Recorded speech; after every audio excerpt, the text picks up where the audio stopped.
All right, Mopar people, welcome back to the channel. I'm Justmoparjoe. This is the 508 update you've been waiting for. I have been working on this engine all morning, probably about 4 hours now, and I haven't accomplished anything. Let me explain. Here we have completed short block, and I was going to go ahead and get the heads bolted on, but I can't bolt the heads on until I mount my valley plate here. She's hanging out over here.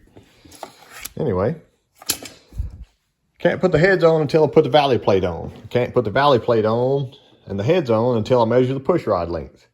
And I can't put the heads on also until I get the head bolts out, which today was the first day. All this stuff came from Indy as a kit. So in the kit, you get these superior head bolts, Indy 440-1 aluminums, although these are easy one heads. You get these manly bolts. So here's the rest of them. And in the package, that all the bolts are there, you get these instructions. So it tells you the size, tells you the torque, and it says all manly bolts are furnished with a phosphate and oil finish and no additional lubrications required. So we don't need a sealant because this is a Mopar. But I scratched my head thinking, typically a bolt going into an aluminum head will take a washer to keep from galding the surface. Also, aftermarket bolts usually take a lube of some kind. So I thought I would call Indy. I called Indy and I got a hold of a lovely woman named Deanna. Very nice. Everybody at Indy was super nice. She asked their engine builder guy, Kenny, about these bolts and using them with the heads without washers or lube. Kenny said that the washer's made into the bolt. So just put your lube, so go ahead and use lube like an ARP style lube on the threads and under the head of the bolt and put it in. I called Manley just to double check. Manley said, which I'm not sure the fellow's name, he was not very kind or well-spirited. And he said, first he asked me, was I putting the bolts into aluminum heads? I said, yes. He gave me a part number for washers immediately. Said, use the washers. I said, okay, what about lube? He said, we put them in dry. So he wants dry bolts with a washer. Indy wants lubed bolts, no washer. So, anyway, I'm going to work past that. But I called Indy back and talked to the guy, or I talked to Deanna to talk to Kenny. And Kenny said, the reason you don't use washers, let me show you. So this is going to be a little bit crude, but I'm just going to show you anyway. We'll get into there and slip it down to where it just touches. Just like that. That gives us 0.791 thread engagement. And if you take 40 thousandths off that, that'll be the thickness of our head gasket, will be to 0.751, roughly. Oh, that's good. Remember, Manley's document said 500 thousandths of thread engagements required. So I'm good with all that. But if you see I added one of my old ARP washers to that head. That gives us 0.573. That is without a head gasket. So we take off our 40. If I can get the glare off there. We're now at 5,430. So just barely enough according to their stat sheet. If I can get to it. Anyway, 0.530. Like I said, that will be barely enough for that stat sheet if I'm using a washer. And I haven't really compared to see how well the washers drop in. Looks to be pretty nice. So one example or one solution could be buy new head bolts. The other one could be is to trust Indy and do away with the washer, use the bolt itself, have plenty of thread engagement, only torque them down one time, use lots of lube underneath the head and on the surface, and go with it. And I know I've had some viewers before say that Manley bolts are junk. I've never had an issue with them. If you have, let me know in the comments. But I think currently we can go no washer, use the bolts. Next step up. So we have an adjustable, there's a comp number, 7719, adjustable push rod checker. This is Drew's. He's letting me borrow it. So with our Howard's cams lifters, wait a minute.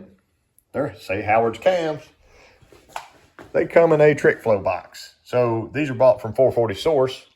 And I have it on good authority that they are the exact same lifter as Howard sells. They just sell them to 440 Source and they're reboxed.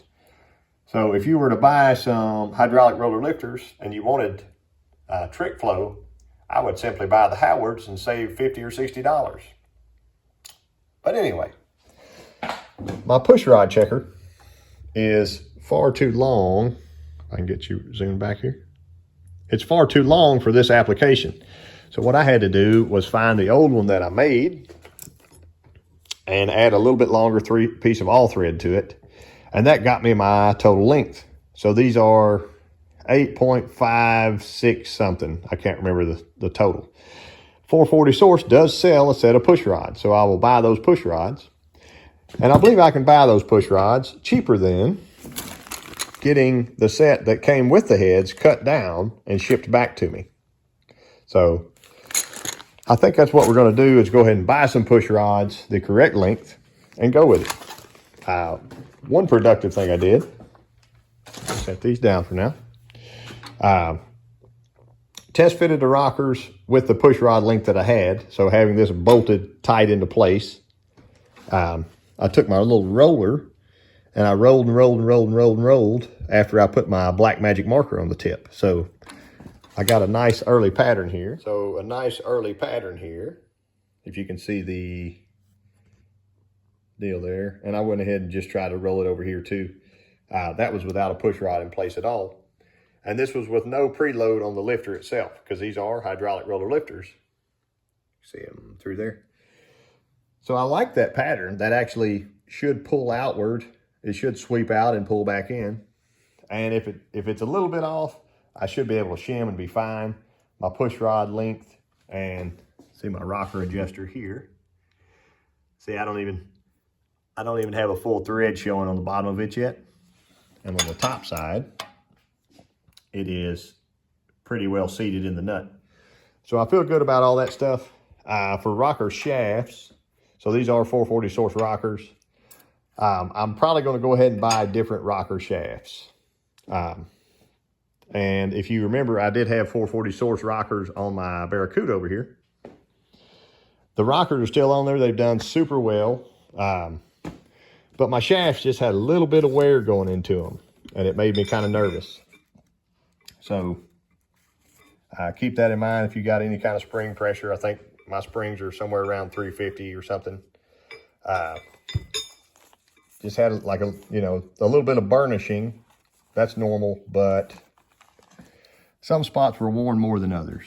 But the rockers themselves have been doing super great. So what we're going to do for the 508, to prevent ever having to change them out, is buy some aftermarket shafts that are not 440 Source, and we're going to use them, and they'll be nice and strong for a long time.